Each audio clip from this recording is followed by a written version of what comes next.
వరములిచ్చి తాను వరసిద్ధుడైనాడు, ధరణి జనులు కొల్వ దయను పంచే.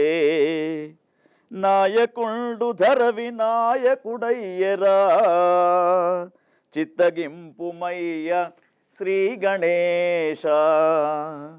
చూస్తున్నటువంటి ప్రేక్షకులకు మరొకసారి స్వాగతం తెలియజేస్తూ, వినాయకుని యొక్క స్వరూపాన్ని చూస్తే శూర్పకర్ణం అని చెప్పేసి చెప్పబడుతూ ఉంటుంది. కర్ణము అంటే చాటల్లాంటి చెవులు అని చెప్పేసి ఆ స్వామికి 2 చెవులు కనబడుతూ ఉంటాయి. మరి ఏమిటి, గణపతికి చేపల్లాంటి చెవులు ఉన్నాయి కదా, మరి ఎందుకు అంటే ఇక్కడ చెప్తూ ఉంటారు, మానవులకు కొన్ని సందేశాలు ఇవ్వడానికే వినాయకుని యొక్క రూపం ఆ విధంగా ఉన్నట్టు చెప్తూ ఉంటారు. చాటల్లాంటి చెవులు, చాట యొక్క లక్షణం ఏమిటి అంటే ఇక్కడ చెప్తూ ఉన్నాడు, శ్రోతుం ఇచ్చామి అంటే మనకు అవసరమైనటువంటి విషయాలే మనం వినాలి. ఉదాహరణకు చాట ఏమి చేస్తుంది, ధాన్యాన్ని చెరిగేటప్పుడు గడ్డి పొట్టు ఏదైతే ఉంటుందో బొరుసు అంతా కూడా కిందికి నెట్టేసి పైన గట్టిగా ఉన్నటువంటి ధాన్యాన్ని అది పట్టుకుంటూ ఉంటుంది. అంటే మనం కూడా జీవితంలో అనవసరమైనటువంటి విషయాలు వదిలిపెట్టి అవసరమైనటువంటి విషయాలే పట్టుకోవాలని చెప్పేసి చాటల్లాంటి చెవులతో కూడుకున్నటువంటి గణపతి యొక్క రూపం మనకు చెప్పగానే చెప్తూ ఉంది. అందుకే మరి గణపతి యొక్క స్వరూపాన్ని చూసినప్పుడు ఇన్ని కనబడుతున్నాయి కదా, మరి 4 భుజాలు కనబడుతూ ఉంటాయి స్వామికి. గణపతికి కలియుగంలో గణపతికి 2 చేతులని, ఆయన పేరు ధూమకేతుడని గణేశ పురాణం మనకు చెప్పింది. కానీ ఈనాడు మనం చూస్తూ ఉన్నాం 4 చేతుల యొక్క గణపతిని పూజిస్తూ ఉన్నాం. మరి యొక్క మన పురాణాల్లో 4 చేతులు ఉన్నట్లు చెప్పబడినటువంటి దేవుడు విష్ణుమూర్తి కదా, కాబట్టి శుక్లాంబరధరం విష్ణు అనే శ్లోకం గణపతికి సరిగ్గా ఉన్నదని అనుకోవచ్చు.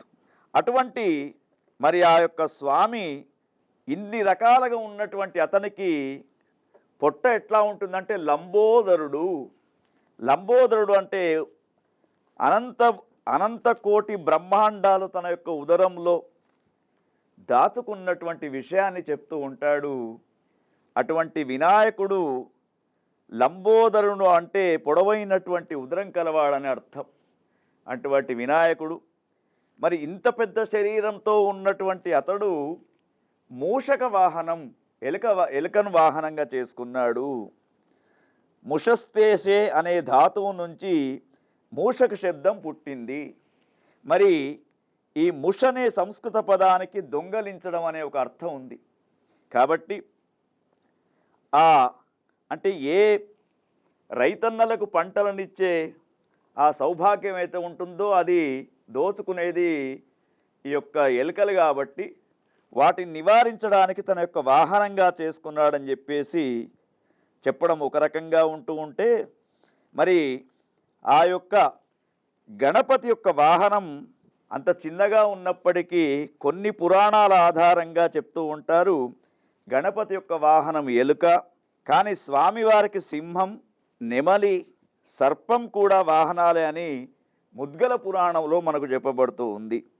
కాబట్టి కామాసుర సంహార నిమిత్తం ఆయనే నెమలి వాహనం పైన వెళ్ళాడని చెప్పేసి ఇట్లా చెప్తూ ఉంటారు.